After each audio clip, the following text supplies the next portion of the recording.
Ok, c'est de très loin la meilleure voiture que j'ai jamais conduite, mais c'est aussi la voiture la plus basse que j'ai jamais conduite.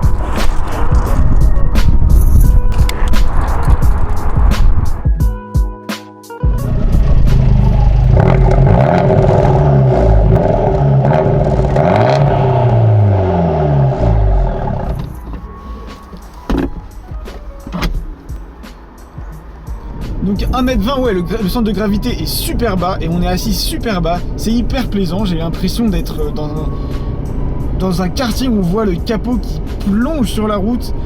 C'est hyper simple du coup d'inscrire les roues. Donc Abarth prépare vraiment la voiture puisqu'il l'envoie à Turin pour la modifier. Avec le bruit, c'est juste une valeur ajoutée immense par rapport à la MX5 ou à la Fiat 124 de base.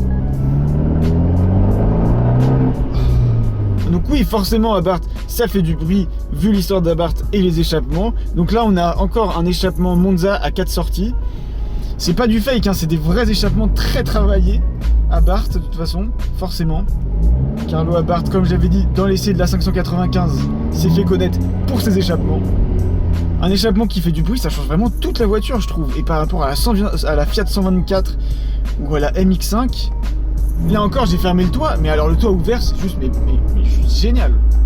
C'est la voiture de printemps par excellence. C'est la voiture plaisir par excellence. Franchement c'est la meilleure voiture que j'ai jamais conduite. Ok, j'en ai pas conduit non plus des masses, mais par rapport à un 370Z par exemple que j'ai conduit pour le coup, et ben je trouve que c'est tellement plus communicatif, tellement plus vibrant, tellement plus de caractère. Même si je suis absolument fan du 370Z.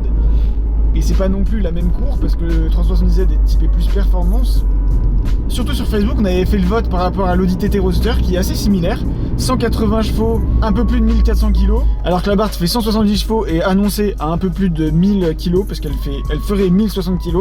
Même si je pense que si on la met sur la balance, il y a moyen qu'elle fasse plus.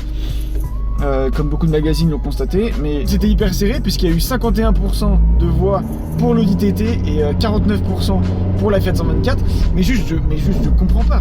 Mais je prendrais la Fiat 124 1000 fois parce que les deux sont à 40 000 €.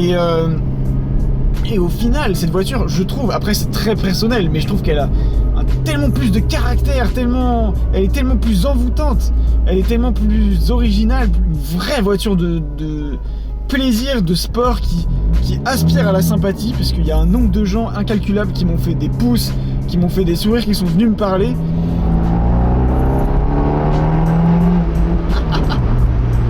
Oh, et décapoté, c'est vraiment pas la même voiture. C'est un délire.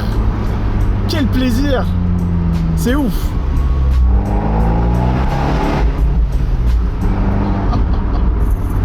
Là, je dois être sur une moyenne de 12 litres au 100.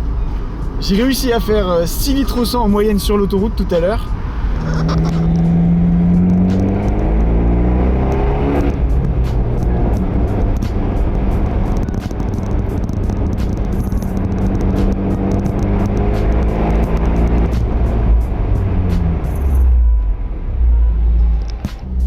Ouais, et puis ça gargouille comme dans un beau bateau. Ah, c'est génial.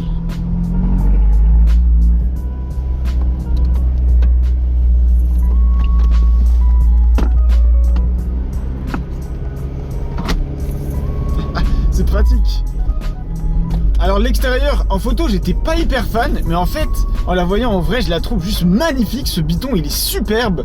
Ce qui est génial aussi, c'est ça là. On a des enceintes qui sortent du siège, comme ça quand on ouvre le toit, on continue d'entendre le son même quand il y a beaucoup de vent. C'est une voiture qui se veut être une voiture passion, une voiture qui se veut être dans l'authenticité, dans le plaisir de conduite, et il n'y a pas trop de digital à part cet écran, cet ordinateur de bord. Donc en plus, par rapport à la Fiat 124, on a un mode sport, comme propre à toutes les Abarth. J'ai l'impression d'être dans une voiture de rallye. En dessous c'est une MX5, donc forcément la base est bonne. Et puis là Abarth est venu rajouter cette petite touche de sauce piquante italienne qui fait que elle est parfaite cette voiture. C'est la voiture idéale pour profiter du printemps, pour partir en week-end, en vacances. Est-ce qu'elle vaut son prix?